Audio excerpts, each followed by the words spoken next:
How you doing, man? How are you? I'm well.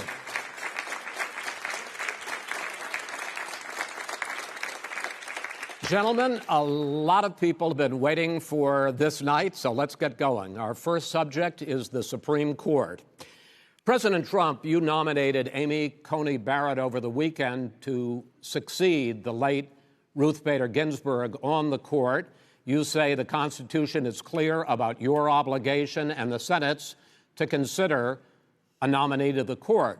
Vice President Biden, you say that this is an effort by the president and Republicans to jam through an appointment and what you call an abuse of power. My first question to both of you tonight: why are you right in the argument you make and your opponent wrong? And where do you think a Justice Barrett would take the court? President Trump, in this first segment, you go first. 2 minutes. Thank you very much, Chris. I will tell you very simply, we won the election. Elections have consequences. We have the Senate, we have the White House, and we have a phenomenal nominee, respected by all, top academic, good in every way, In fact, some of her biggest endorsers are very liberal people from Notre Dame and other places. So I think she's going to be fantastic. We have plenty of time, even if we did it after the election itself. I have a lot of time after the election, as you know. So I think that she will be outstanding. She's going to be as good as anybody that has served on that court. We really feel that. We have a professor at Notre Dame, highly respected by all, said she's the single greatest student he's ever had. He's been a professor for a long time at a great school. And we won the election, and therefore we have the right to choose her. And very few people knowingly would say otherwise. And by the way, the Democrats, they wouldn't even think about not doing it. If they had, the only difference is they'd try and do it faster. There's no way they would give it up. They had Merrick Garland, but the problem is they didn't have the election, so they were stopped. And probably that would happen in reverse also. Definitely would happen in reverse. So we won the election, and we have the right to do it, Chris. President Trump, thank you. Same question to you, Vice President Biden. You have 2 minutes. Well, first of all, thank you for doing this, and looking forward to this, Mr. President. Thank you, Joe. The American people have a right to have a say in who the Supreme Court nominee is. And that say occurs when they vote for United States senators and when they vote for the President of the United States. They're not going to get that chance now because we're in the middle of an election already. The election has already started. Tens of thousands of people have already voted. And so the thing that should happen is we should wait. We should wait and see what the outcome of this election is, because that's the only way the American people get to express their view is by who they elect as president and who they elect as vice president. Now, what's at stake here is the president's made it clear he wants to get rid of the Affordable Care Act. He's been running on that, he ran on that, and he's been governing on that. He's in the Supreme Court right now trying to get rid of the Affordable Care Act, which will strip 20 million people from having insurance, health insurance now, if it goes into court. And the justice, and I'm not opposed to the justice. She seems like a very fine person. But she's written before she went on the bench, which is her right, that she thinks that the Affordable Care Act is not constitutional. The other thing that's on the court, and if it's struck down, what happens? Women's rights are fundamentally changed. Once again, a woman could be pay more money because she has a pre-existing condition of pregnancy. They were able to charge a woman more for the same exact procedure a man gets. And that ended when we, in fact, passed the Affordable Care Act. And there's 100 million people who have pre-existing conditions, and they'll be taken away as well. Those pre-existing conditions, the insurance companies are going to love this. And so it's just not appropriate to do this before this election. If he wins the election and the Senate is Democrat or Republican, then he goes forward. If not, we should wait until February. All right. There aren't 100 million people with pre-existing conditions. As far as the say is concerned, the people already had their say. Okay, Justice Ginsburg said very powerfully, very strongly, at some point 10 years ago or so, she said a president and the Senate is elected for a period of time, but a president's elected for 4 years. We're not elected for 3 years. I'm not elected for 3 years. So we have the Senate, we have a president. He's elected to the next During election. that period of time, we have an opening. I'm not elected for 3 years. I'm elected for 4 years. And the 100 million people, Joe, the 100 million people is totally wrong. I don't know where you got that number. The bigger problem that you have is that you're going to extinguish 180 million people with their private health care that they're very happy with. That's simply not true. Well, you're certainly going to socialist. You're going to socialist medicine. We're now into, gentlemen, we're now into open discussion. Open discussion. Open discussion. Yes, I agree. Go ahead, Vice President. Number White. one, he knows that what I proposed. What I proposed is that we expand Obamacare and we increase it. We do not wipe any. And one of the big debates we had with 23 of my colleagues trying to win the nomination that I won were saying that Biden wanted to allow people to have private insurance still. They can. They do. They will under my proposal. It's not what you've said, But and it's not what your party has said. That is simply your party a lie. doesn't say it. Your party wants to go socialist medicine. My party is and me. socialist right healthcare. now, I am and the they're going to Democratic dominate Party. you, Joe. You know that. I am the Democratic Party right now. The platform of the Not according Democratic to Party Harris. is what I, in fact, approved of. What I approved of. Now, here's the deal. The deal is that it's going to wipe out pre-existing conditions. And by the way, the 200,000 people that have died on his watch, how many of those have survived? Well, there's 7 million people that contracted COVID. What does it mean for them going forward if you strike down the Affordable Care Act? Joe, you've had 308,000 military people dying because you couldn't provide them proper health care in the military. So don't tell me about this. I'm happy to talk about this. And if you were here, Look, it wouldn't be deal. 200, it would be 2 million people because you were very late on the draw. You didn't want me to ban China, which was heavily infected. You didn't want me to ban All right, gentlemen, Europe, which was heavily Mr. President, You would have been Mr. much President, later, Joe. Mr. President, much later. Mr. President. You're talking about 2 million people. You're not Mr. President, as a moderator, we are going to talk about COVID in the next segment, but go ahead. Let me finish. The point is that the president also is opposed to Roe v. Wade. That's on the ballot as well in the court. And so that's also at stake right now. And so the election is already You don't know it's begun. on the ballot. Why is it on the ballot? Because Why is it on the ballot? It's not on the ballot. It's on the ballot in the court. I don't think so. In the court. Well, there's nothing happening there. Donald, would you and just you don't be quiet know for a her view on Roe v. Wade. You I don't know her view. Well, all right. Let's talk. We got a lot to unpack here, gentlemen. We got a lot of time. So on health care, and then we'll come back to Roe v. Wade. All right. Mr. President, the Supreme Court will hear a case a week after the election in which the Trump administration, along with 18 state attorneys general, are seeking to overturn Obamacare, to end Obamacare. You have spent the last... Because they want to give good health care. If I may ask my question, sir.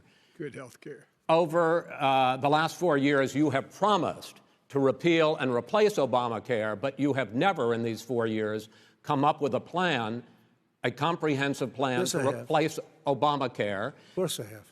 Well, I got rid of the individual mandate. I'm going to give you an opportunity. I got rid of the individual mandate, which was a big chunk of Obamacare. That is absolutely a big thing. That was the worst part of Obamacare. Sir, Chris, that was the worst part of Obamacare. Let me ask my question. Well, I'll ask Joe. The individual mandate was the most unpopular aspect of Obamacare. I got rid of it. I'd like you and we will protect people with President, I'm the moderator of this conditions. debate, and I would like you to let me ask my question, and then you can answer your question. Go ahead.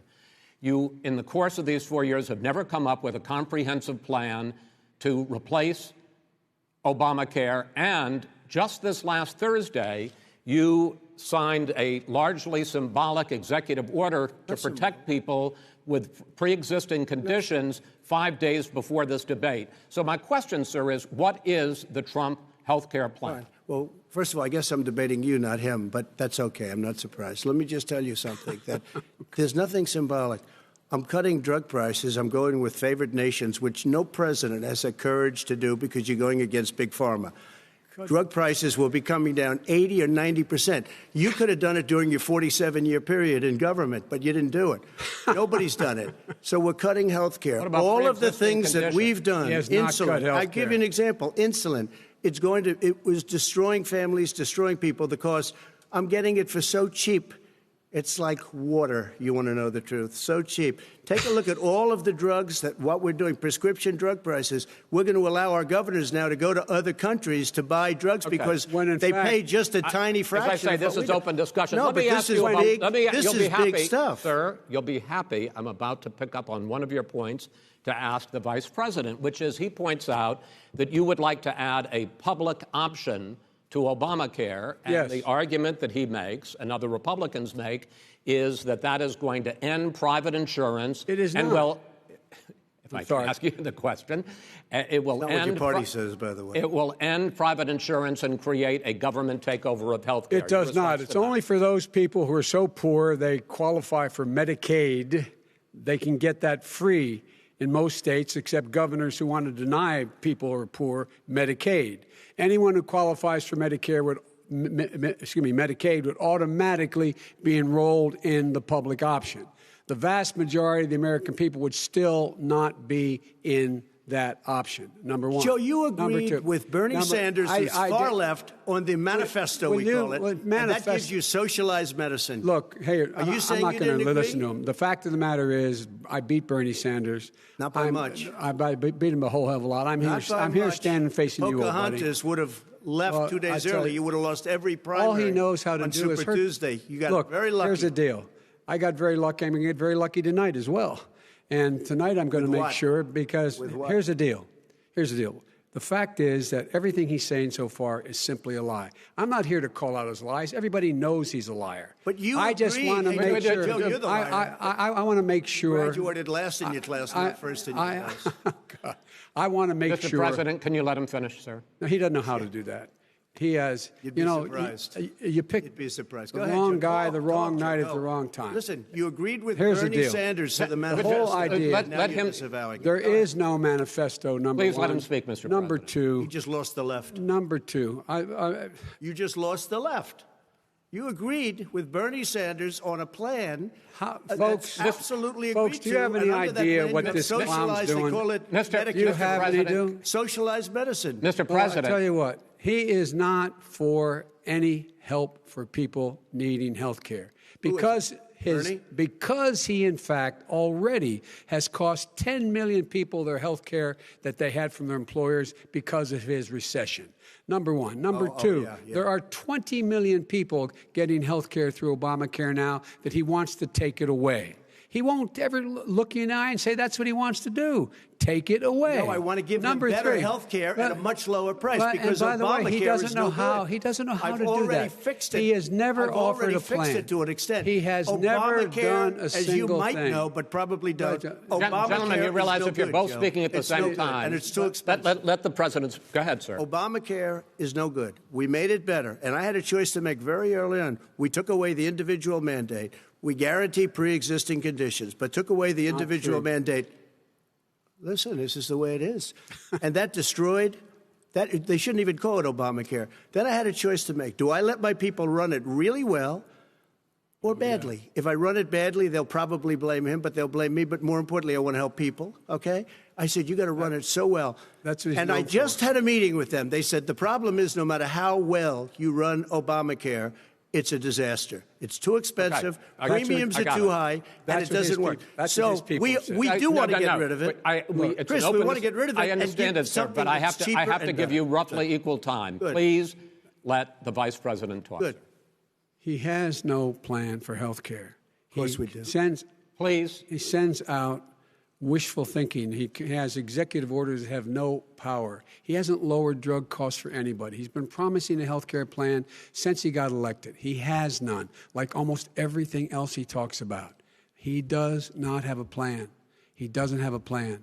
And the fact is, this man doesn't know what he's talking about. All right. I have one final question for you, sure. Mr. Vice President. If Senate Republicans, we were talking originally about the Supreme Court here, if Senate Republicans go ahead and confirm Justice Barrett, there has been talk about ending the filibuster or even packing the court, adding to the 9 justices there. You call this a distraction by the president, but in fact it wasn't brought up by the president. It was brought up by some of your Democratic colleagues in the Congress. So my question to you is, you have refused in the past to talk about it. Are you willing to tell the American people tonight whether or not you will support either ending the filibuster or packing the court? Whatever position I take on that, that'll become the issue. The issue is the American people should speak. You should go out and vote. You're in voting now. Vote and let your senators know how strongly you feel. Vote now. Are you going to pack the Make court? sure you, in fact, let people know He doesn't want you're to a answer the senator. question. I'm not going to answer the question Why wouldn't you answer that because question? the question is the Supreme Court justice, radical left. Will you shut up, man? Listen, who is on your list, Joe? This Who's is on your so list? Right. Gentlemen, I think this we've is ended so this. He's going to pack the court. We have I'm not going to give a list. We have ended this segment. We're going to move on to the second segment. That was really a productive segment, wasn't it? Keep yapping, man. The people understand, Joe. They sure 47 years, you've done nothing. They understand. All right. The second subject is COVID-19, which is an awfully serious subject, so let's try to be serious about it. We have had more than 7 million cases of coronavirus in the United States, and more than 200,000 people have died. Even after we produce a vaccine, experts say that it could be months or even years before we come back to anything approaching normal.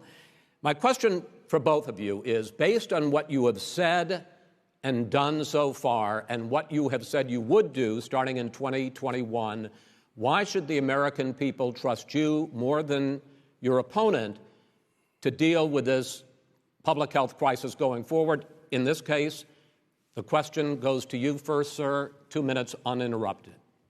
Good luck. 200,000 dead. As you said, over 7 million infected in the United States. We, in fact, have 4% of the world's population, 20% of the deaths. 40,000 people a day are contracting COVID. In addition to that, about between 750 and 1,000 people a day are dying. When he was presented with that number, he said, it is what it is. Well, it is what it is because you are who you are. That's why it is. The president has no plan. He hasn't laid out anything. He knew all the way back in February how serious this crisis was. He knew it was a deadly disease. What did he do? He's on tape as acknowledging he knew it. He said he didn't tell us or give people a warning of it because he didn't want to panic the American people. You don't panic. He panicked. In addition to that, what did he do? He went in and we were insisting that the people we had on the ground in China should be able to go to Wuhan and determine for themselves how dangerous this was. He did not even ask Xi to do that. He told us what a great job Xi was doing. He said we owe him a debt of gratitude for being so transparent with us. And what did he do then? He then did nothing. He waited and waited and waited. He still doesn't have a plan. Wrong. I laid out Sir, back in March exactly what we should be doing.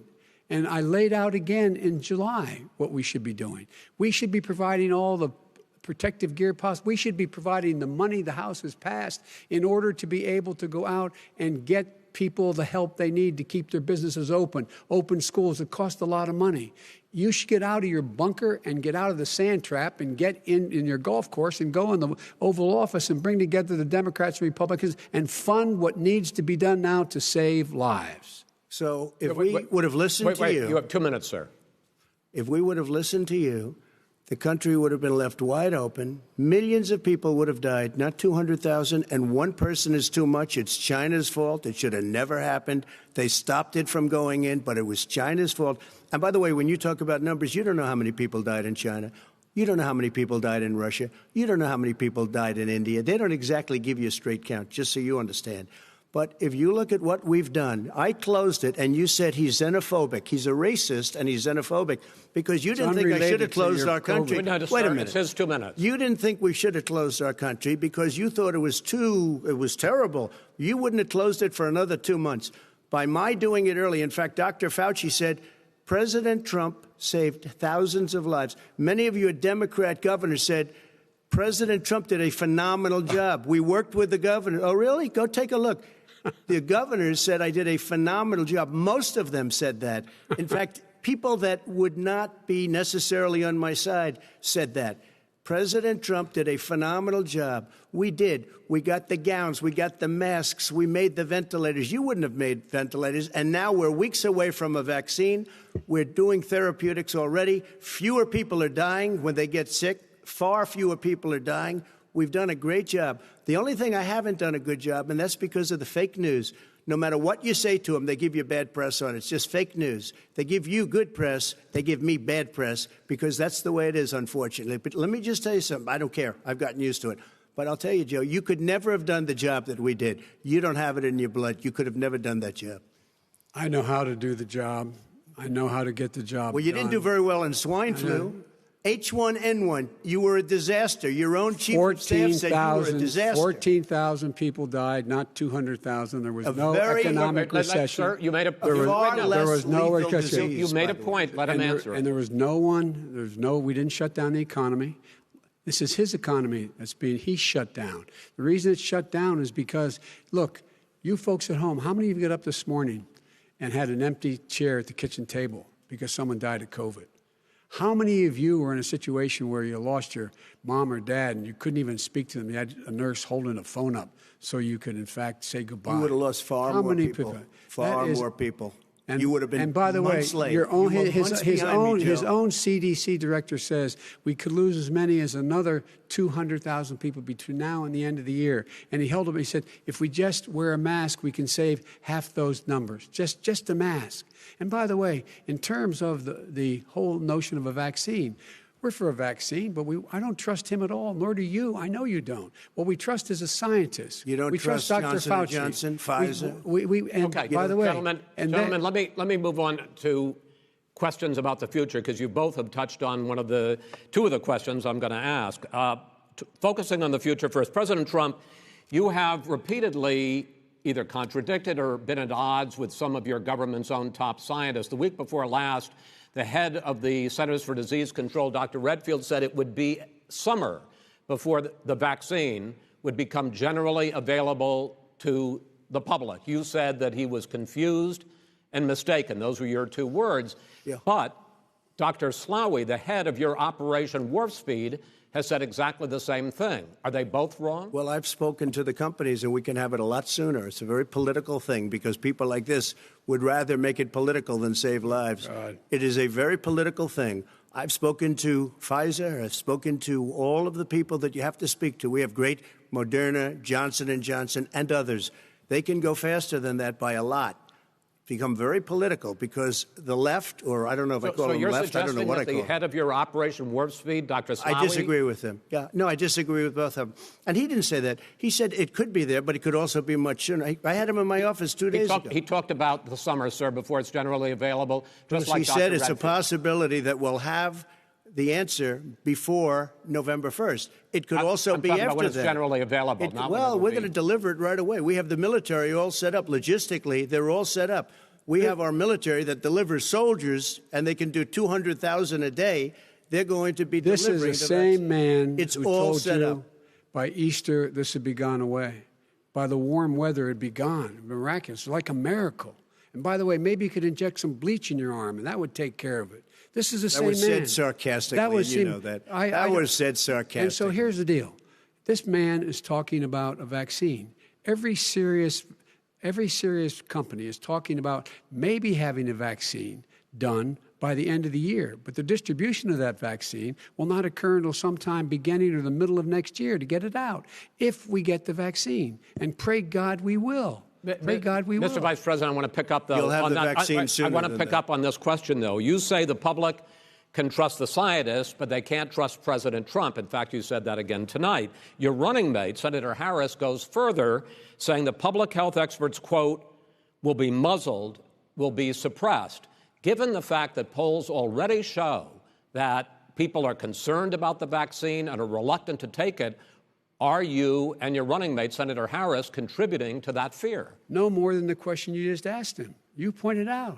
He puts pressure and disagrees with his own scientists. But you're saying Everybody you can't, knows. Senator And Harris is saying you can't trust the scientists. No, you can trust the scientists. She didn't say that. You can't trust She said the public health experts, quote, will be muzzled, will be suppressed. Well, that's what he's going to try to do. But there's millions of scientists, there's thousands of scientists out there, like here at this great hospital, that don't work for him.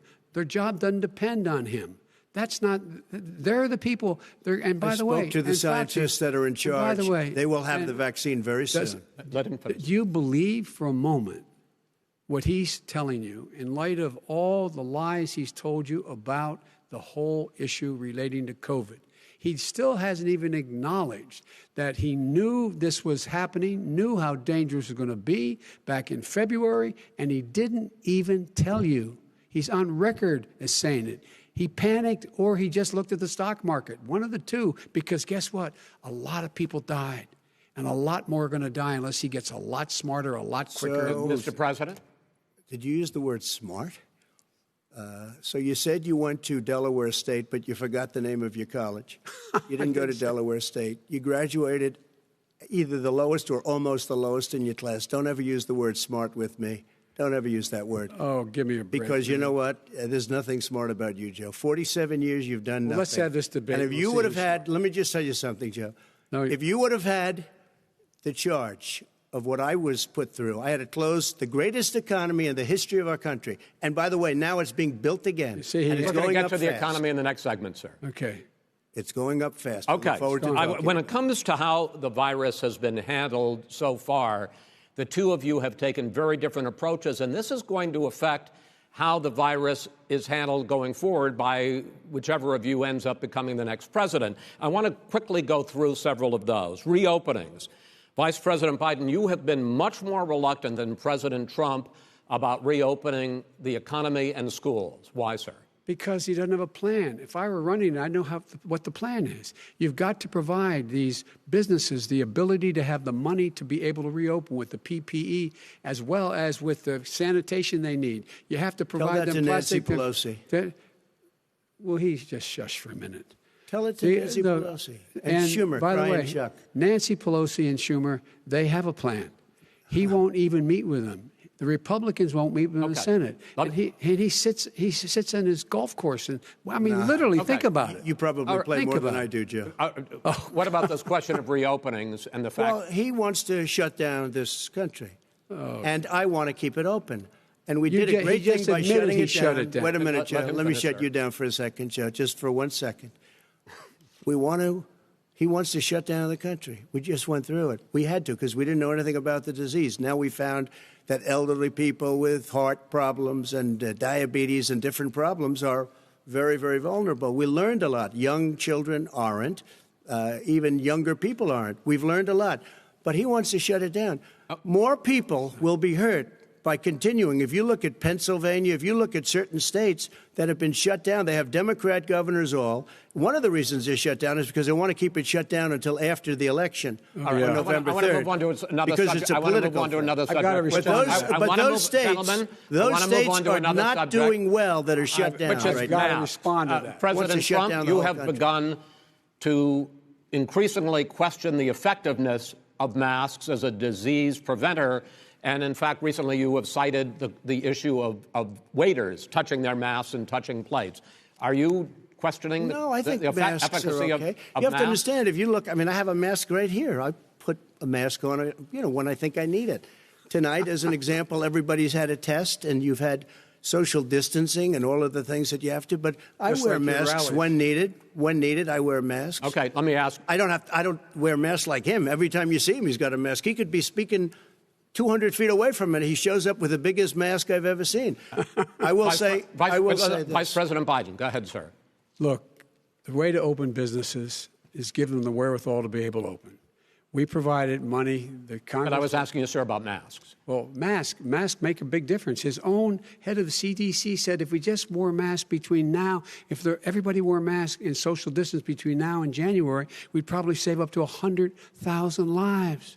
It matters. And they've also said the opposite. They've also said no serious person said the opposite. Look at Dr. Fauci. Dr. Fauci said the opposite. He did not say the opposite. We got a little bit more than a minute left in this segment. Masks are not good. Then he changed his mind. He said masks good. I'm okay with masks. I want to ask you both about one last subject, because Your different approaches has even affected the way that you have campaigned. President Trump, you're holding large rallies with crowds packed together, thousands of people. Outside. Outside, yes, sir, agreed. Vice President Biden, you are holding much smaller events with... Because nobody will show up. People with... Well, it's true. Nobody shows up to his rallies. All right. In any case, why you holding the big rallies? Why you not? You go first, sir. Because people want to hear what I have to say. I mean, but are you not worried about it spreading as a disease? president, and I'll have 35,000 people show up at airports. We use airports. Are you not worried about we the have disease a lot of issues, people. sir? Well, so far we have had no problem whatsoever. It's outside. That's a big difference, according to the experts. And we do them outside. We have tremendous crowds, as you see. I mean, and literally on 24 hours' notice. And Joe does the circles and has 3 people someplace. Okay. By the way, did you see sir. one of the last big rallies he had? And a reporter came up to him to ask him a question. He said, no, stand back. Put on your mask. Put on a mask. Have you been tested? I'm way far away from those other people. That's what he said. I can't. I'm going to be okay. He's not worried about you. He's not worried about the people out there breathing in one another. We've had no negative cheek effect. To jowl. No negative effect. We've had no negative effect. And we've had 35,000, 40,000 people at these rallies. Just quickly finish up because I want to move on to our next. Yes, I would. He's been totally irresponsible the way in which he has handled the social distancing and people wearing masks, basically encouraging them not to. All right. He's a fool on this. If you could get the crowds, you would have done the same thing. But you can't. Nobody cares. Gentlemen, can we move on to the cares. Gentlemen, can we move on to the economy? Yes. The economy is, I think it's fair to say, recovering faster than expected from the shutdown. Much faster. In the second quarter, the unemployment rate fell to 8.4% last month. The Federal Reserve says the hit to growth, which is going to be there, is not going to be nearly as big as they had expected. President Trump, you say we are in a V-shaped recovery. Vice President Biden, you say it's more of a K-shape. What difference does that mean to the American people in terms of the economy? President Trump, in this segment, you go first.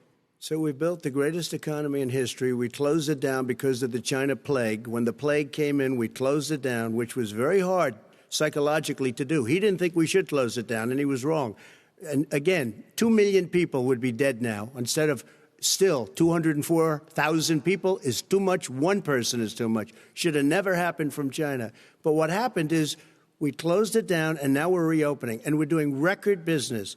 We had 10.4 million people in a 4-month period that we've put back into the workforce. That's a record the likes of which nobody's ever seen before. And he wants to close down he will shut it down again. He will destroy this country. You know, a lot of people, between drugs and alcohol and depression, when you start shutting it down, you take a look at what's happening in some of your Democrat-run states where they have these tough shutdowns. And I'm telling you, it's because they don't want to open it. One of them came out last week. You saw that. Oh, we're going to open up on November 9th. Why November 9th? Because it's after the election. They think they're hurting us by keeping them closed. They're hurting people. People know what to do. They can social distance. They can wash their hands. They can wear masks. They can do whatever they want. But they got to open these states up. When you look at North Carolina, and these governors are under siege, Pennsylvania, Michigan, and a couple of others, you got to open these states up. It's not fair. You're talking about almost it's like being in prison. And you look at what's going on with divorce, look at what's going on with alcoholism and drugs. It's a very, very sad thing. And he'll close down the whole country. This guy will close down the whole country and destroy our country. Our country is coming back incredibly well, setting records as it does it. We don't need somebody to come in and say, let's shut it down. All right. Your 2 minutes, sir. We're now moved to you. As I said, posing the question, the president says it's a V-shaped recovery. You say it's a K-shaped recovery. What's the difference? The difference is millionaires and billionaires like him in the middle of the COVID crisis have done very well. Billionaires have made another $300 billion because of his profligate tax proposal, and he only focused on the market. But you folks at home, you folks living in Scranton and Claymont and all the small towns and working class towns in America, how well are you doing? This guy paid a total of $750 in taxes. Sir, wait, no. Sir, it's just the wrong state. Yeah, I understand. You've agreed to the 2 minutes, so please let him have it. Do I get my time back? The fact is that he has, in fact, worked on this in a way that he's going to be the first president of the United States to leave office having fewer jobs in his administration than when he became president. Fewer jobs than when he became president. First one in American history.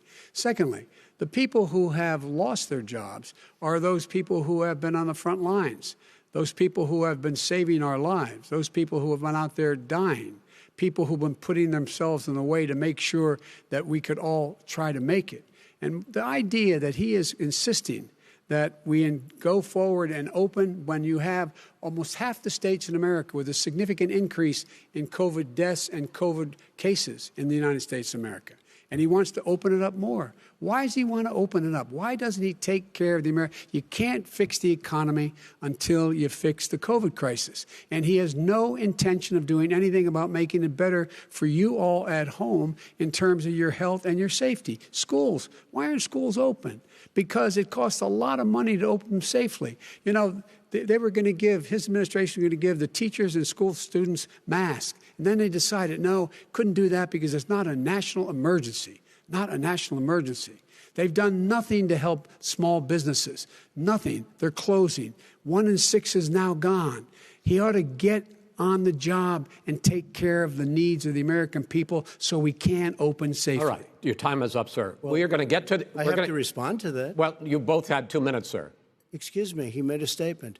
So did you. People want their schools, people want their schools open. They don't want to be shut down. They don't want their state shut down. They want their restaurants. I look at New York. It's so sad what's happening in New York. It's almost like a ghost town, and I'm not sure it can ever recover what they've done in New York. People want their places open. They want to get back to their lives. They'll be careful, but they want their schools open. I'm the one that brought back football. By the way, I brought back Big Ten football. It was me, and I'm very happy to do it.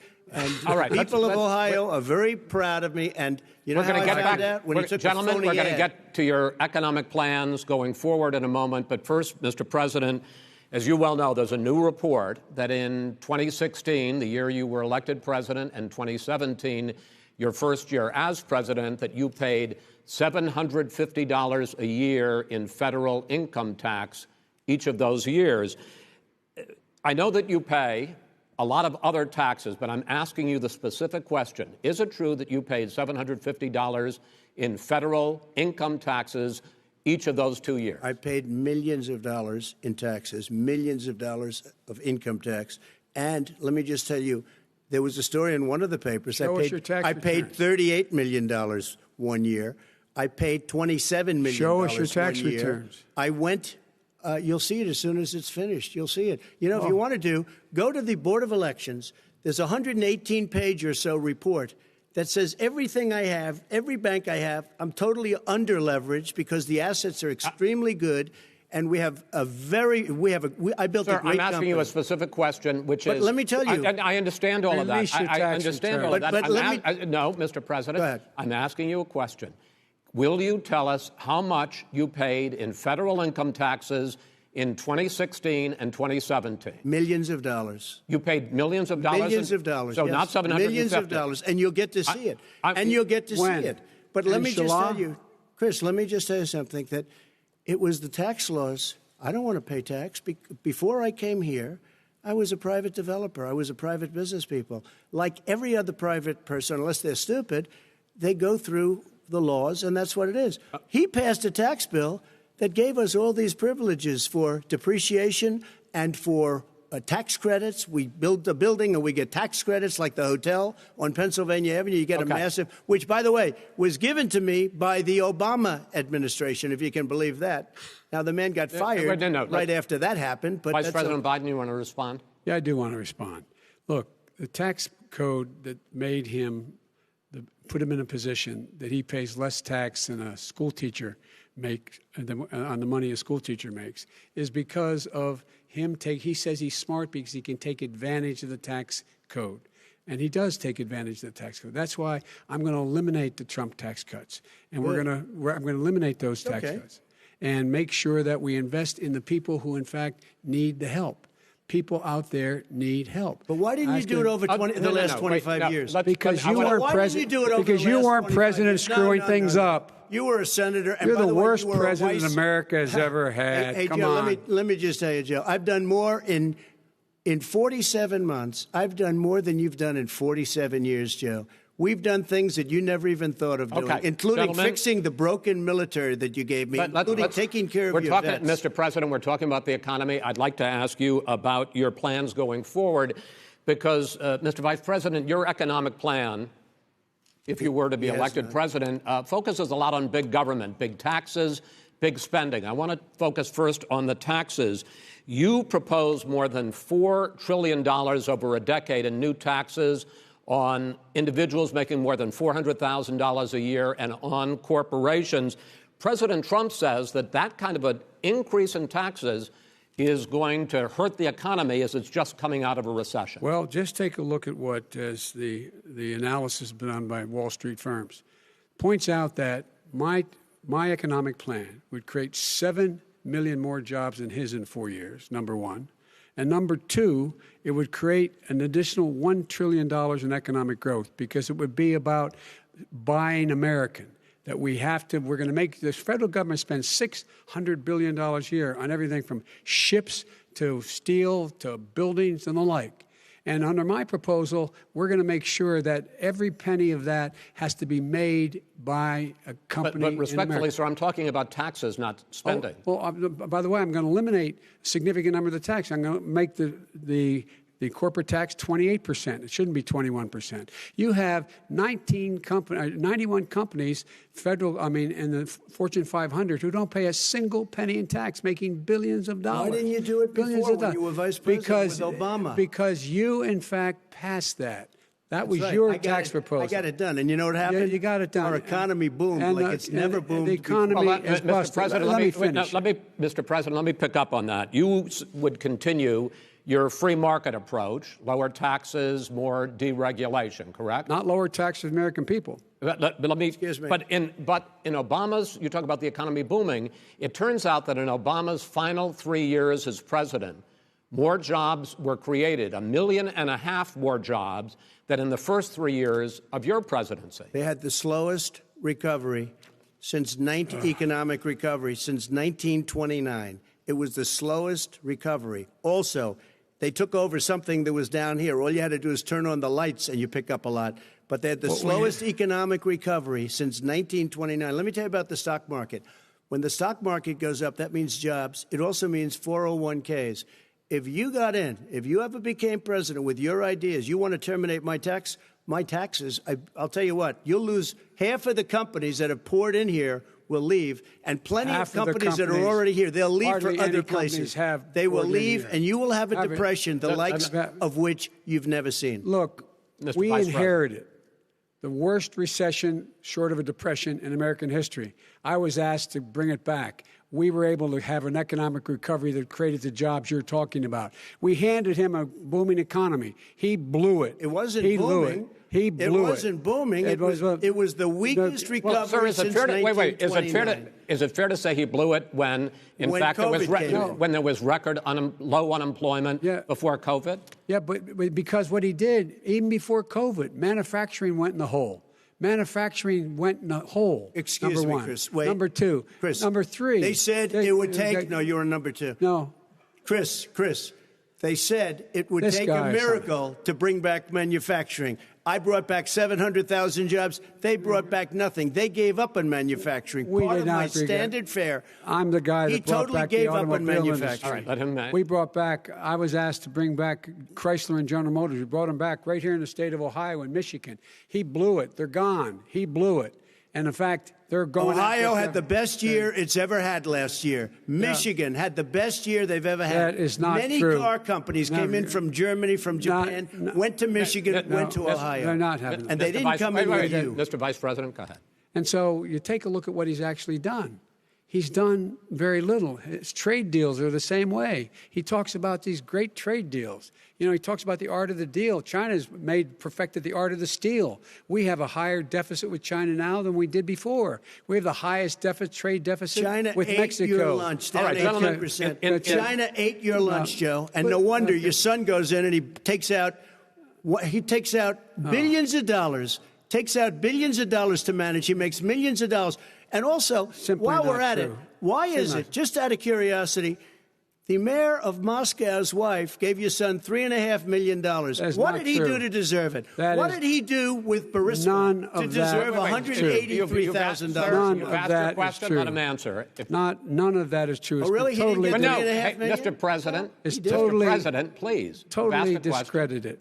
Totally discredited. And by the way, well, wait, he didn't get $3.5 million, Joe? Mr. Vice, he got $3.5 million. It is not true. Oh, really? Mr. President, it's an open discussion, please. It's a fact. Well, you have raised an issue. Let the Vice President answer. Discredited. Did Burisma pay him $183,000 a month with no experience in energy? Mr. President, my son did nothing wrong at Burisma. I think he did. Mr. President, let him answer. He doesn't want to let me answer because he knows I have the truth. His position has been totally, thoroughly discredited. By who? And the media? By everybody. Well, by the media, by our allies, by the World Bank, by everyone has discredited. Matter of fact, even the people who testified under oath. So let me ask you this, Joe. No, go ahead, Mr. I'm listening to you. He got $3.5 million from Moscow. He testified under oath in his administration, said, I did my job and I did it very well. Oh, I really? did it I'd honorably. like to know who they are. Well, I'll give you the list of the people who testified. No, go ahead, sir. Sure, you've already fired most of them because they did a good job. Some people don't do a good job. With you, go ahead. Wait a minute. You get the final word, Mr. Well, it's hard to get any word in with this clown. Excuse me. Hey, let me just say to you. No. I'm Mr. President. $3.5 million, Joe. That is simply Why did he deserve $3.5 million from Moscow? Look, here's the deal. We want to talk about families and ethics. I don't want to do that. I mean, his family we could talk about all night. His family's already... My family lost a fortune by coming down and helping us with government. And that's such a... Mr. President. Every single one of them lost a fortune. This is not about my family or his family. It's about your family, the American people. He doesn't... That's not true. It doesn't want to talk about what you need, you, the American people. It's about you. That's what we're talking about here. All right, that's the end of the segment. We're moving on. He didn't take them. Well, Vice President, no. Can I be honest? It's a very important question. Try to be honest. He stood up. No, the answer to the question is no. Ukraine. No, sir. With $1 billion, if you that is absolutely not true. You're going to have true, gentlemen. I hate to raise my voice, but it seems to be, why should I be different than the two of you? So here's the deal. Good point. We have 6 segments. We have ended that segment. We're going to go to the next segment. In that segment, you each are going to have 2 uninterrupted moments. In those 2 uninterrupted minutes, Mr. President, you can say anything you want. I'm going to ask a question about race, but if you want to answer about something else, go ahead. But I think that the country would be better served if we allowed both people to speak with fewer interruptions. I'm appealing to you, sir, to do that. Well, and him too. Well, frankly, you've been doing more interrupting than he has. That's all right, but he does plenty. Well, less than, sir, less than plenty. No, less than you have. Let's please continue on. The issue of race. Vice President Biden, you say that President Trump's response to the violence in Charlottesville 3 years ago, when he talked about very fine people on both sides, was what directly led you to launch this run for president. Oh, yeah, sure. President Trump, you have often said that you believe you have done more for black Americans than any president, with the possible exception of Abraham Lincoln. My question for the two of you is, why should voters trust you rather than your opponent to deal with the race issues facing this country over the next 4 years? Vice President Biden, you go first. It's about equity and equality. It's about decency. It's about the Constitution. And we have never walked away from trying to require equity for everyone, equality for the whole of America. But we've never accomplished it. But we've never walked away from it like he has done. It is true. The reason I got in the race is when those people, close your eyes, remember what those people look like coming out of the fields carrying torches, their veins bulging, just spewing anti-Semitic bile, and accompanied by the Ku Klux Klan. A young woman got killed. And they asked the president what he thought. He said there were very fine people on both sides. No president has ever said anything like that. It is whose now, minutes, sir. Second point I'd make to you is that when Floyd was killed, when Mr. Floyd was killed, there was a peaceful protest in front of the White House. What did he do? He came out of his bunker, had the military use tear gas on him so he could walk across to a church and hold up a Bible. And then what happened after that? The bishop of that very church said that it was a disgrace. The general who was with him said all he ever wants to do is divide people, not unite people at all. This is a president who has used everything as a dog whistle to try to generate racist hatred, racist division. This is a man who, in fact, you talk about helping African Americans. 1 in 1,000 African Americans has been killed because of the coronavirus. And if he doesn't do something quickly, by the end of the year, 1 in 500 will have been killed. 1 in 500 African Americans. This man is a savior of African Americans. This man cares at all. This man's done virtually nothing. Look, the fact is that you have to look at what he talks about. You have to look at what he did. And what he did has been disastrous for the African American community. So, President Trump, you have 2 minutes. Why should Americans trust you over your opponent to deal with racism? he did a crime bill, 1994, where you call them super predators, African Americans, the super predators, and they've never forgotten it. They've never forgotten it, Joe. No, sir, it's his 2 minutes. So you did that, and they call you a super predator, and I'm letting people out of jail now that you have treated the African American population community, you have treated the black community about as bad as anybody in this country. You did the and that's why, if you look at the polls, I'm doing better than any Republican has done in a long time, because they saw what you did. You call them super predators, and you've called them worse than that, because you look back at your testimony over the years, you've called them a lot worse than that. As far as the church is concerned, and as far as the generals are concerned, we just got the support of 250 military leaders and generals, total support. Law enforcement, almost every law enforcement group in the United States. I have Florida, I have Texas, I have Ohio, I have Portland. The sheriff just came out today and he said, I support President Trump. I don't think you have any law enforcement. You can't even say the word law enforcement, because if you say those words, you're going to lose all of your radical left supporters. And why aren't you saying those words, Joe? Why don't you say the words law enforcement? Because you know what? If they called us in Portland, we would put out that fire in a half an hour, but they won't do it because they're run by radical left Democrats. If you look at Chicago, if you look at any place you want to look, Seattle, they heard we were coming in the following day, and they put up their hands, and we got back Seattle.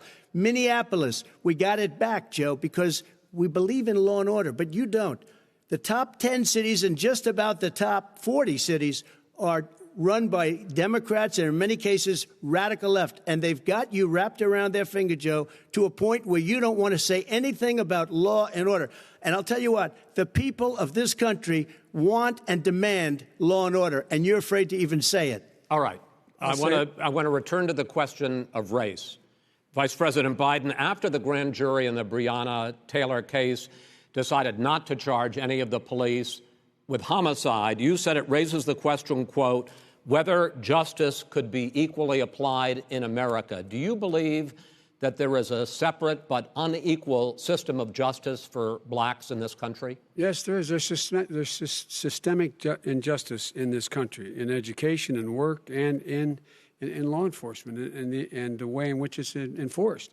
But look, the vast majority of police officers are good, decent, honorable men and women. They risk their lives every day to take care of us. But there are some bad apples. And when they occur, when they find them, they have to be sorted out. They have to be held accountable. They have to be held accountable. And what I'm going to do as President of the United States is call together an entire group of people at the White House, well, everything from the civil rights groups to the police officers, to the police chiefs, and we're going to work this out. We're going to work this out so we change the way in which we have more transparency in when these things happen. These cops aren't happy to see what happened to George Floyd. These cops aren't happy to see what happened to Breonna Taylor. Most don't like it. But we have to have a system where people are held accountable. And by the way, violence in response is never appropriate. Never appropriate. Peaceful protest is. Violence is never appropriate. All right. What is peaceful protest? When they run through the middle of the town and burn down your stores and kill people all over the place, that and you is say not peaceful protest? President Trump, No, it's I'm not not, asking. but you say it is. President Trump, I'd like to continue with the issue of race. I please. promise we're going to get to the issue of law and order in a moment. Fine. This month, your administration directed federal agencies to end racial sensitivity training that addresses white privilege or critical race theory. Why did you decide to do that, to end racial sensitivity training? And do you believe that there is systemic racism in this country, sir? I ended it because it's racist. I ended it because a lot of people were complaining that they were asked to do things that were absolutely insane, that it was a radical revolution that was taking place in our military, in our schools, all over the place, and you know it, and so does everybody else. Radical, and he would know. What is radical totally about racial sensitivity training, sir? If you were a certain person, you had no status in life. It was sort of a reversal. And if you look at the people, we were paying people hundreds of thousands of dollars to teach very bad ideas and, frankly, very sick ideas. And really, they were teaching people to hate our country. And I'm not going to do that. I'm not going to allow that to happen.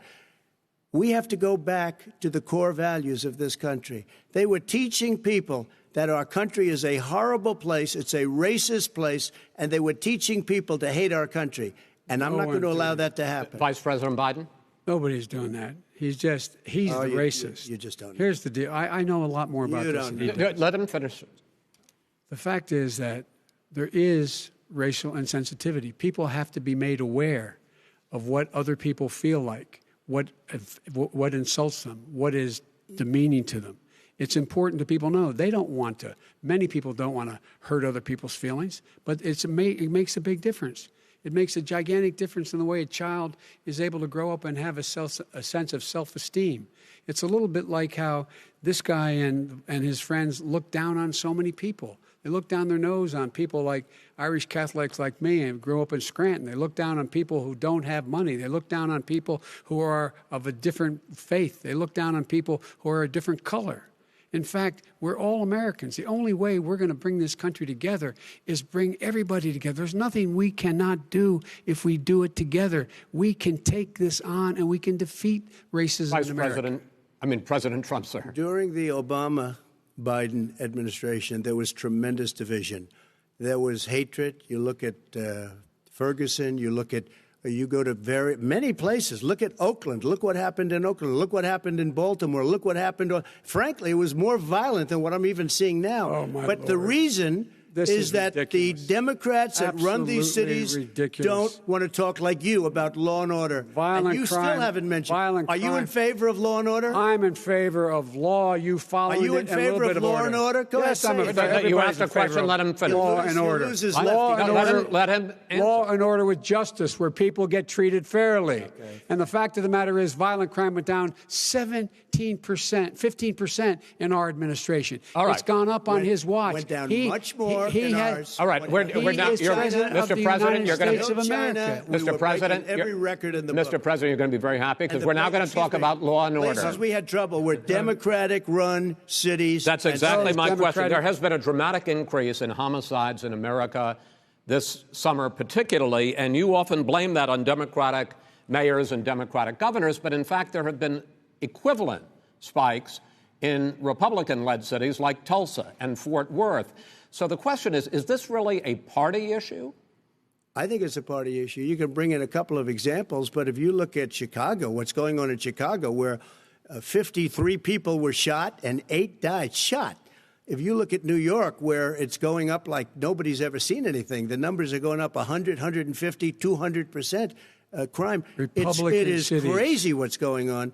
And he doesn't want to say law and order because he can't, because he'll lose his radical left supporters. And once he does that, it's over with. But if he ever got to run this country and they ran it the way he would want to run it, our suburbs would be gone. By the way, our suburbs would be gone, and you would see problems like you've never seen. He would know a suburb unless he took a wrong turn. Oh, I know suburbs. He would not. So much Go ahead. Wait a minute. I was raised in the suburbs. This is not 1950. All these dog whistles on racism don't work anymore. Suburbs are by and large integrated. There's many people today driving their kids to soccer practice and or to black and white and Hispanic in the same car as there have been any time in the past. What really is a threat to the suburbs and their safety is his failure to deal with COVID. They're dying in the suburbs. His failure to deal with the environment. They're being flooded. They're being burned out because his refusal to do anything. That's why the suburbs are in trouble. I do want to talk about this issue of law and order, though. And in the joint recommendation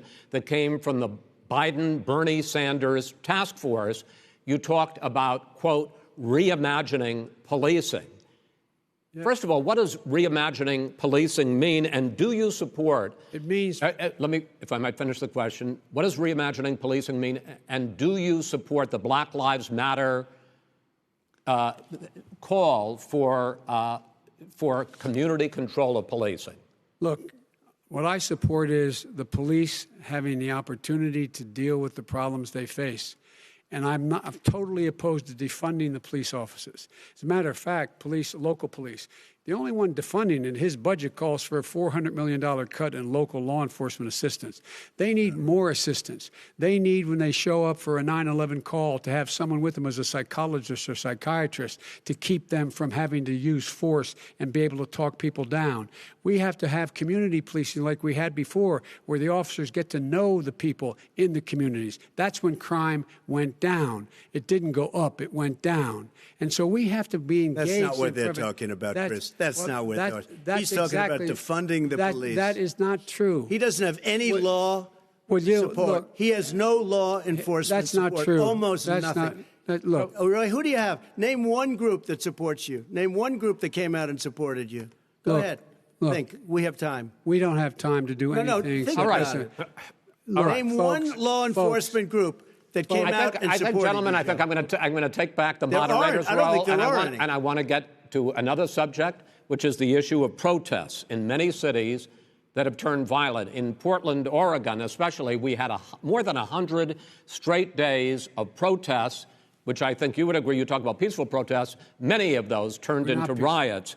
Mr. Vice President, you say that people who commit crimes should be held accountable. The question I have, though, is, as the Democratic nominee, and earlier tonight you said that you are the Democratic Party right now, have you ever called the Democratic mayor of Portland or the Democratic governor of Oregon and said, hey, you got to stop this, bring in the National Guard, do whatever it takes, but you stop the days and months of violence in Portland?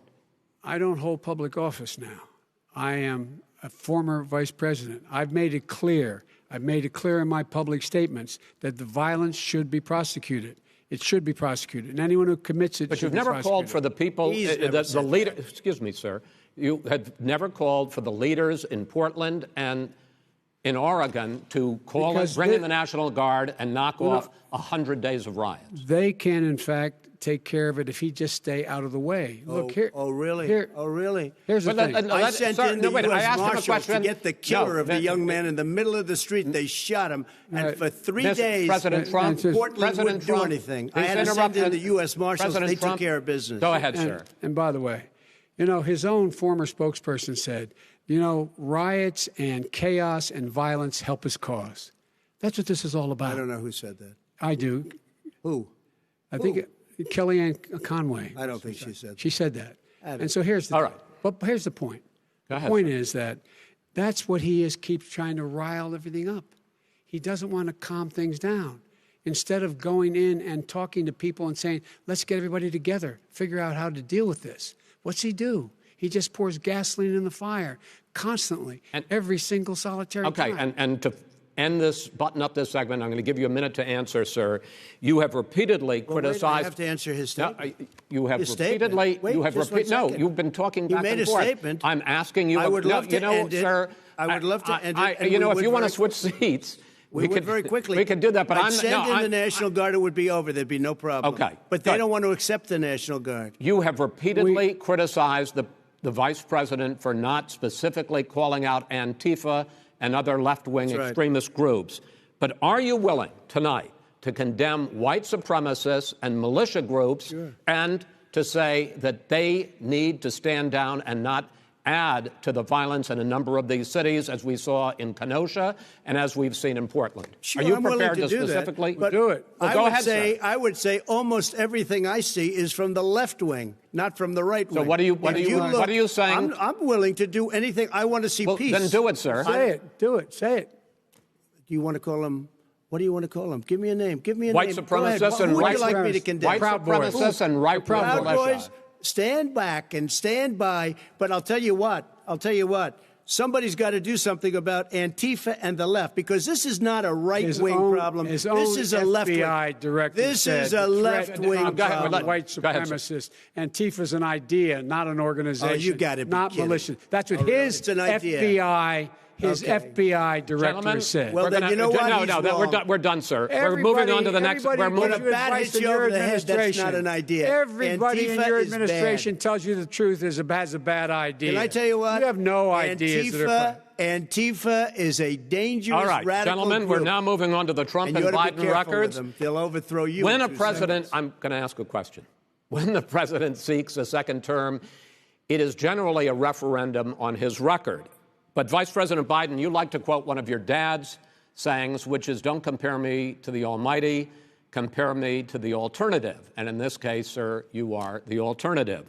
Looking at both of your records, I'm going to ask each of you, why should voters elect you president over your opponent? In this segment, President Trump, you go first, 2 minutes. Because there has never been an administration or president who has done more than I've done in a period of 3.5 years. And that's despite the impeachment hoax. And you saw what happened today with Hillary Clinton, where it was a whole big con job. But despite going through all of these things, where I had to fight both flanks and behind me and above, there has never been an administration that's done what I've done. The greatest, before COVID came in, the greatest economy in history, lowest unemployment numbers. Everything was good. Everything was going. And by the way, there was unity going to happen. People were calling me for the first time in years. They were calling and they were saying, it's time maybe. And then what happened? We got hit, but now we're building it back up again. A rebuilding of the military, including Space Force and all of the other things. A fixing of the VA, which was a mess under him. 308,000 people died because they didn't have proper health care. He was a mess. And we now got a 91% approval rating at the VA, our vets. We take care of our vets. But we've rebuilt our military. The job that we've done, and I'll tell you something, some people say maybe the most important. By the end of the first term, I'll have approximately 300 federal judges and Court of Appeals judges, 300, and hopefully 3 great Supreme Court justices. That is a record, the likes of which very few people, and you know one of the reasons I'll have so many judges? Because President Obama and him left me 128 judges to fill. When you leave office, you don't leave any judges. That's like you just don't do that.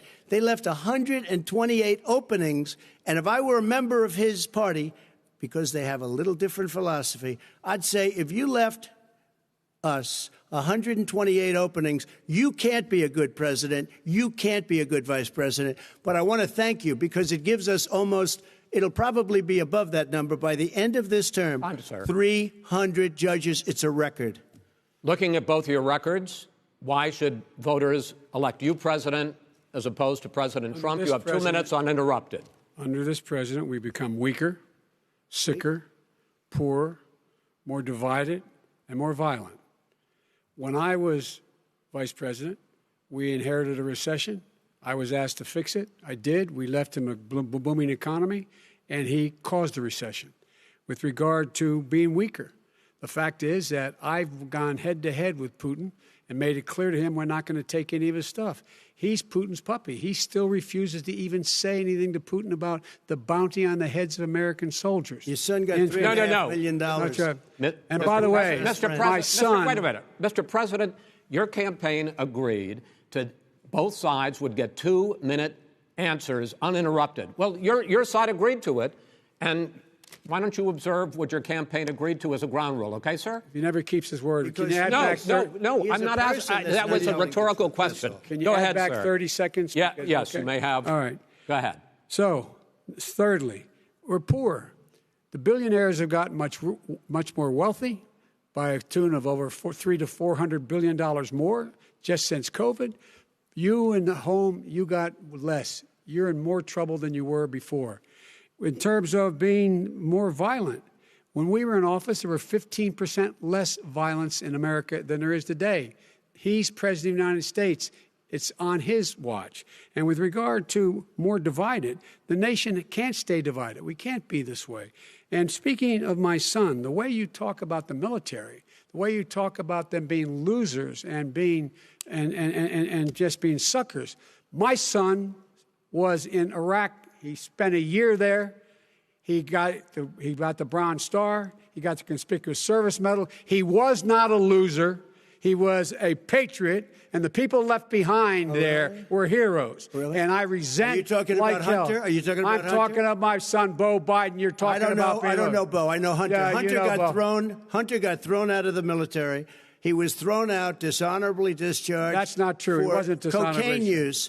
And he didn't have a job until you became vice president. And once you None became of that vice is president, true. he made a fortune in Ukraine, in China, in Moscow, That is simply and various not other places. true. He My made a son, fortune. Gentlemen, my son, and he didn't have a job. My son, like a lot of people we know at home, had a drug problem. He's overtaken it. He's fixed it. He's worked on it, and I'm proud of him. But why was he proud of given my tens son. of millions All of right. dollars? But he wasn't given All right. tens of millions of He was dollars. given That tens is of totally, millions of that's dollars. totally President Trump, discredited. you've already been Totally discredited. We've already been through this. I think the American people would rather hear about more substantial So do I. subjects. Well, you know, as the moderator, sir, I'm going to make a I know, but judgment when somebody call here. gets $3.5 million Okay, great. from the Let's mayor talk about- of Moscow, let's talk That is about- not I think true. it's a terrible That thing. report is totally Why did he get discredited. it? I Mitt think, Romney on that committee said it wasn't worth taxpayers' money, that report. It was written for political reasons. you know, I'd like to talk about climate change. So would I. Okay. The forest fires in the West are raging now. They have burned millions of acres. They have displaced hundreds of thousands of people. When state officials there blame the fires on climate change, Mr. President, you said, I don't think the science knows. Over your 4 years, you have pulled the U.S. out of the Paris Climate Accord. You have rolled back a number of Obama environmental records. What do you believe about the science of climate change? And what will you do in the next 4 years to confront it? I want crystal clean water and air. I want beautiful, clean air. We have now the lowest carbon. If you look at our numbers right now, we are doing phenomenally. But I haven't destroyed our businesses. Our businesses aren't put out of commission. If you look at the Paris Accord, it was a disaster from our standpoint. And people are actually very happy about what's going on because our businesses are doing well. As far as the fires are concerned, you need forest management in addition to everything else.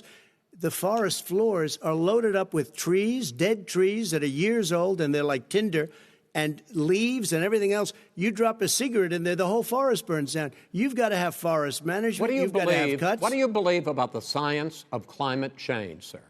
I believe that we have to do everything we can to have immaculate air, immaculate water, and do whatever else we can that's good. You know, we're planting 1 billion trees, the Billion Tree Project, and it's very exciting You believe for a lot of people. that human pollution, greenhouse gas emissions contributes to the global warming of this I think planet? a lot of things do, but I think to an extent, yes.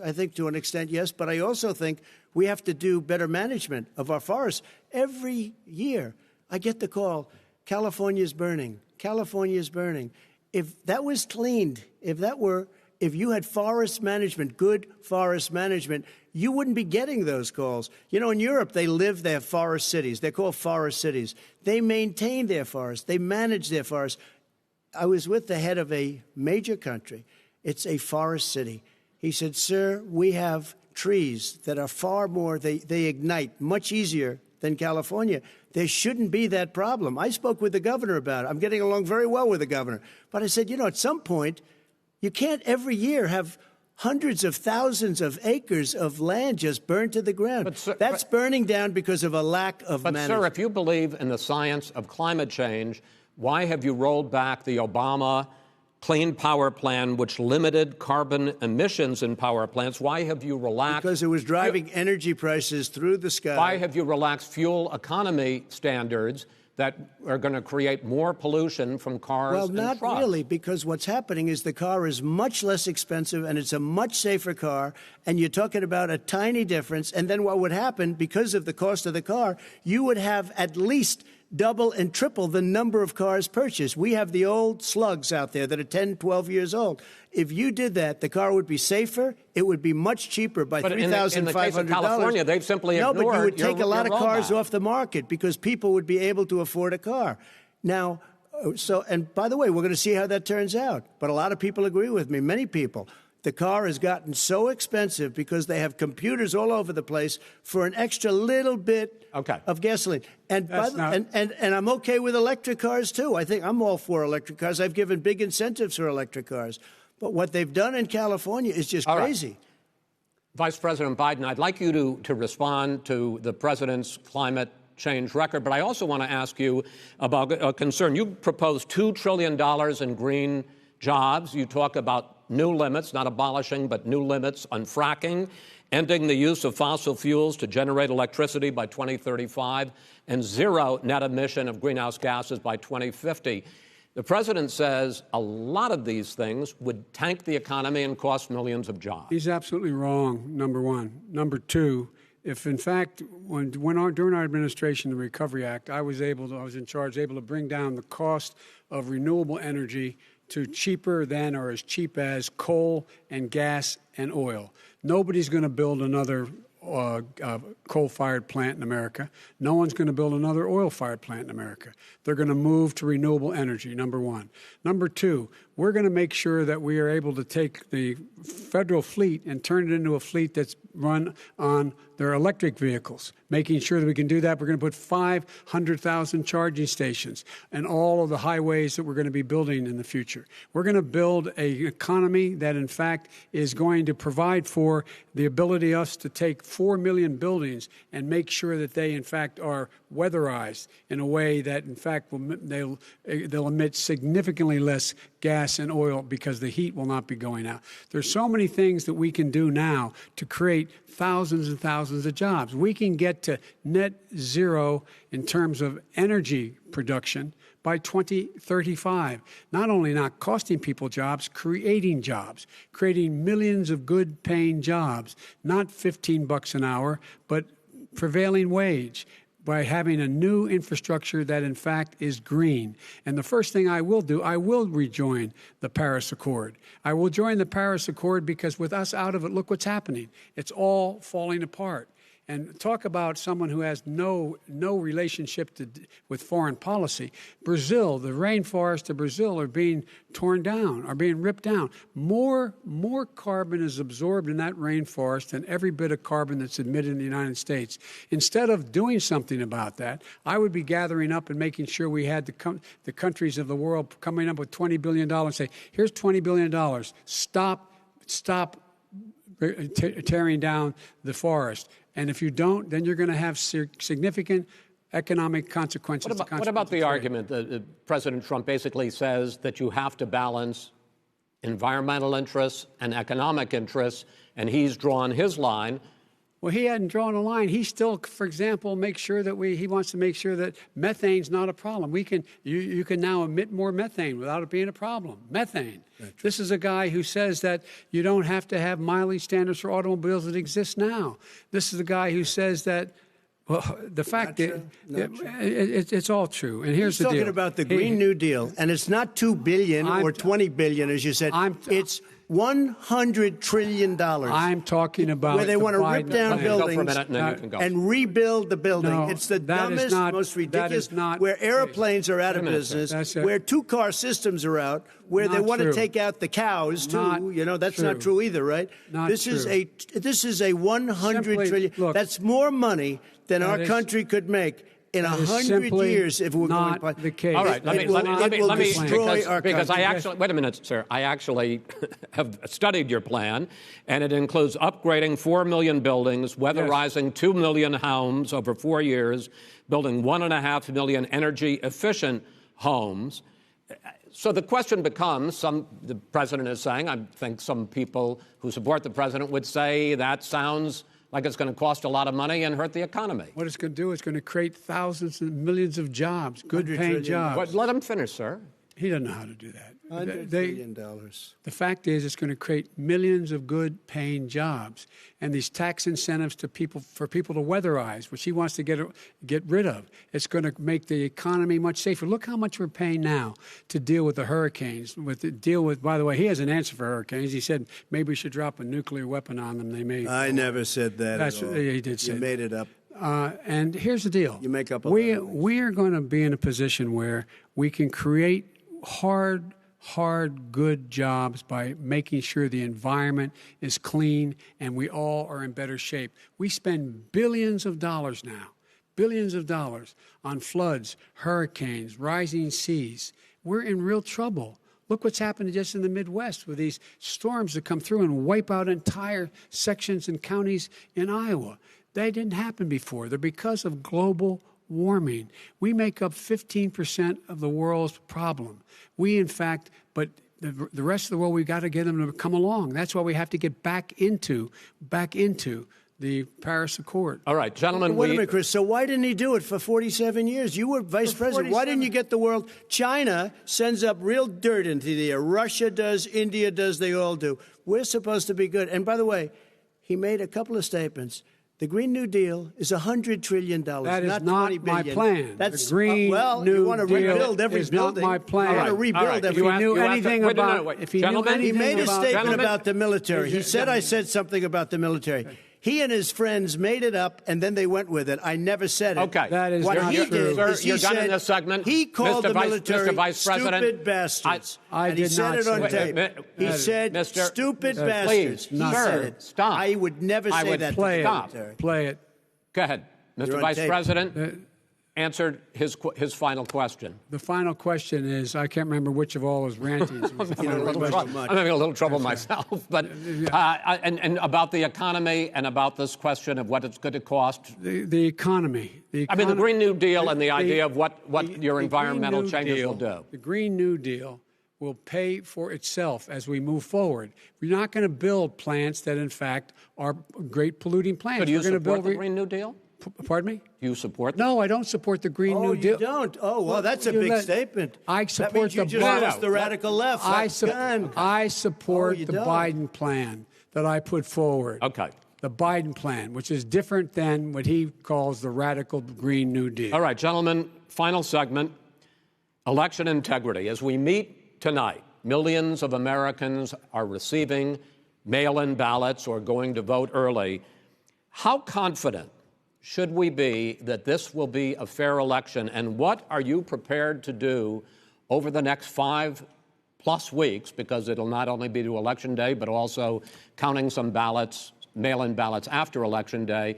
What are you prepared to do to reassure the American people that the next president will be the legitimate winner of this election? In this final segment, Mr. Vice President, you go first. Prepared to let people vote. They should go to iwillvote.com. Decide how they're going to vote, when they're going to vote, and what means by which they're going to vote. His own Homeland Security Director, and as well as the FBI Director, says there is no evidence at all that mail-in ballots are a source of being manipulated and cheating. They said that. The fact is that there are going to be millions of people because of COVID that are going to be voting by mail-in ballots, like he does, by the way. He sits behind the Resolute desk and sends his ballot to Florida, number one. Number two, we're going to make sure that those people who want to vote in person are able to vote because enough poll watchers are there to make sure they can socially distance. The polls are open on time, and the polls stay open until the votes are counted. And this is all about trying to dissuade people from voting because he's trying to scare people into thinking that it's not going to be legitimate. Show up and vote. You will determine the outcome of this election. Vote, vote, vote. If you're able to vote early in your state, vote early. If you're able to vote in person, vote in person. Vote whatever way is the best way for you, because he cannot stop you from being able to determine the outcome of this election. And in terms of whether or not when the votes are counted, and they're all counted, that will be accepted. If I win, that will be accepted. If I lose, that will be accepted. But by the way, if in fact he says he's not sure what he's going to accept, well, let me tell you something. It doesn't matter, because if we get the votes, it's going to be all over. He's going to go. He can't stay in power. It won't happen. It won't happen. So vote. Just make sure you understand you have it in your control to determine what this country is going to look like the next 4 years. Is it going to change, or you get 4 more years of these lies? Mr. President, 2 minutes. So when I listened to Joe talking about a transition, there's been no transition from when I won. I won that election. And if you look at crooked Hillary Clinton, if you look at all of the different people, there was no transition, because they came after me trying to do a coup. They came after me spying on my campaign. They started from the day I won, and even before I won, from the day I came down the escalator with our First Lady. They were a disaster. They were a disgrace to our country. And we've caught them. We've caught them all. We've got it all on tape. We've caught them all. And by the way, you gave the idea for the Logan Act against General Flynn. You better take a look at that, because we caught you in a sense. And President Obama was sitting in the office. He knew about it, too. So don't tell me about a free transition. As far as the ballots are concerned, it's a disaster. A solicited ballot, okay, solicited is okay. You're soliciting, you're asking, they send it back, you send it back. I did that. If you have an unsolicited, they're sending millions of ballots all over the country. There's fraud. They found them in creeks. They found some with the name Trump, just happened to have the name Trump just the other day in a waste paper basket. They're being sent all over the place. They sent 2 in a Democrat area. They sent out 1,000 ballots. Everybody got 2 ballots. This is going to be a fraud like you've never seen. The other thing, it's nice on November 3rd, you're watching and you see who won the election. And I think we're going to do well, because people are really happy with the job we've done. But you know what? We won't know. We might not know for months, because these ballots are going to be all over. Take a look at what happened in Manhattan. Take a look at what happened in New Jersey. Take a look at what happened in Virginia and other places. They're not losing 2%, 1%, which, by the way, is too much. An election could be won or lost with that. They're losing 30 and 40%. It's a fraud, and it's a shame. And can you imagine where they say you have to have your ballot in by November 10th? November 10th. That means that's 7 days after the election, in theory, should have been announced. Okay. We have major states with that. Sir, all run by Democrats. 2 minutes is 2 minutes. All run by Democrats. It's President Trump, it's a rigged election. You're going to be able to continue. You have been charging for months that mail-in balloting is going to be a disaster. You say it's rigged, that it's going to lead to fraud. But in 2018, in the last midterm election, 31 million people voted mail-in voting. That was a quarter, more than a quarter of all the voters that year cast their ballots by mail. Now that millions of mail-in ballots have gone out, what are you going to do about it? And are you counting on the Supreme Court, including a Justice Barrett, to settle any dispute? Yeah, I think I'm counting on them to look at the ballots, definitely. I hope we don't need them in terms of the election itself. But for the ballots, I think so. Because what's happening is incredible. I read today, where at least 1% of the ballots for 2016 were invalidated. They take them. We don't like them. We don't like them. But what are you going to do about it? There are millions of ballots going out right now. What you do is you go and vote. You do a solicited ballot, and that's okay, or you go and vote. I'm asking you about the fact that millions of people... You go and vote. You go and vote. But what I'm saying is, what are you going to do about the fact that millions of people... You either do, Chris, a solicited ballot where you're sending it in, they're sending it back, and you're sending... They have mailmen with lots of it. Did you see what's going on? Take a look at West Virginia, mailmen selling the ballots. They're being sold. They're being dumped in rivers. This is a horrible thing for our country. This is not going to end well. There is no evidence this is of that. not going Vice to President end well. Biden, 5 states in fact, have had go ahead, mail-in sir. ballots for the last decade or more. 5, including 2 Republican states. And you don't have to solicit the ballot. It's sent to you. It's sent to your home. What they're saying is that it has to be a postmark by election day. If it doesn't get in till the 7th, 8th, 9th, it still should be counted. He's just afraid of counting the votes because he knows the outcome. You're wrong. I want to continue with you on this, Vice President Biden. Chris, he's so wrong when he makes a statement like that. Excuse me. Vice President Biden, the biggest problem, in fact, over the years with mail-in voting has not been fraud historically. It has been that sizable numbers, sometimes hundreds of thousands of ballots are thrown out because they have not been properly filled out or there is some other irregularity or they missed the deadline. So the question I have is, are you concerned that the Supreme Court with a Justice Barrett will settle any dispute? I'm concerned that any court would settle this because here's the deal. When you get a ballot and you fill it out, you're supposed to have an affidavit. If you didn't know, you have someone say that this is me. You should be able to, if in fact you can verify that's you before the ballot is thrown out, that's sufficient to be able to count the ballot because someone made a mistake and not dotting the correct I. Who they voted for, testify, say who they voted for, say it's you. That is totally legitimate. All right. Excuse me, Chris, when you have 80 million ballots, gentlemen, I have a final Senate question. and swamping the system, you know it can't be done. You know it can't, and already there's been so fraud. Now, mail service delivers wait a minute, gentlemen. The final question is, in 8 states, we can keep talking. In 8 states, election workers are prohibited currently by law, 8 states, from even beginning to process ballots, even take them out of the envelopes and flatten them until Election Day. That means that it's likely, because there's going to be a huge increase in mail-in balloting, that we are not going to know on election night who the winner is, that it could be days, it could be weeks. Could be months. Until we find out who the new president is. So first for you, sir, finally for the vice president, I hope neither of you will interrupt the other. Will you urge your supporters to stay calm during this extended period, not to engage in any civil unrest? And will you pledge tonight that you will not declare victory until the election has been independently certified? President Trump, you go first. I'm urging my supporters to go into the polls and watch very carefully, because that's what has to happen. I am urging them to do it. As you know, today there was a big problem. In Philadelphia, they went in to watch. They're called poll watchers, a very safe, very nice thing. They were thrown out. They weren't allowed to watch. You know why? Because bad things happen in Philadelphia, bad things. And I am urging my people. I hope it's going to be a fair election. If it's a fair election, I am 100% on board. But if I see tens of thousands of ballots being manipulated, I can't go along with that. And I'll tell you what, does that from mean, a common sense, does that mean you're going to tell your people to take to the street? It means you have a fraudulent election. You're sending out 80 million ballots. They're not equipped to. These people aren't equipped to handle it. Number one. Number two, they cheat. They cheat. Hey, they found ballots in a waste paper basket 3 days ago, and they all had the name military ballots. They were military. They all had the name Trump on them. Vice President you think Biden, that's good? Vice President Biden, final question for you. Will you urge your supporters to stay calm while the vote is counted, and will you pledge not to declare victory until the election is independently certified? Yes, and here's the deal. We count the ballots, as you pointed out. Some of these ballots in some states can't even be opened until Election Day.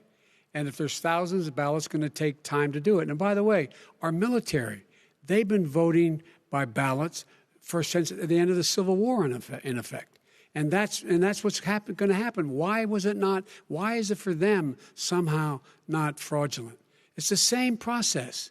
It's honest. No one has established at all that there is fraud related to mail-in ballots, that somehow it's a fraudulent process. It's already been established. Take a look at Carolyn Maloney's race. I asked you had an opportunity to respond. Carolyn Maloney. Go ahead. They have no idea what happened. Vice President Biden, go ahead. He has no idea what he's talking about. Here's the deal. The fact is, I will accept it, and he will too. You know why? Because once the winner is declared, after all the ballots are counted, all the votes are counted, that'll be the end of it. That'll be the end of it. And if it's me, in fact, fine. If it's not me, I'll support the outcome. And I'll be a president not just for the Democrats. I'll be a president for Democrats and Republicans. And this guy, I want to see an honest ballot count. Gentlemen, you say that's the end of it? This is the end of this debate? Honest ballot count. We're going to leave it there. To be continued as in more debates as we go on.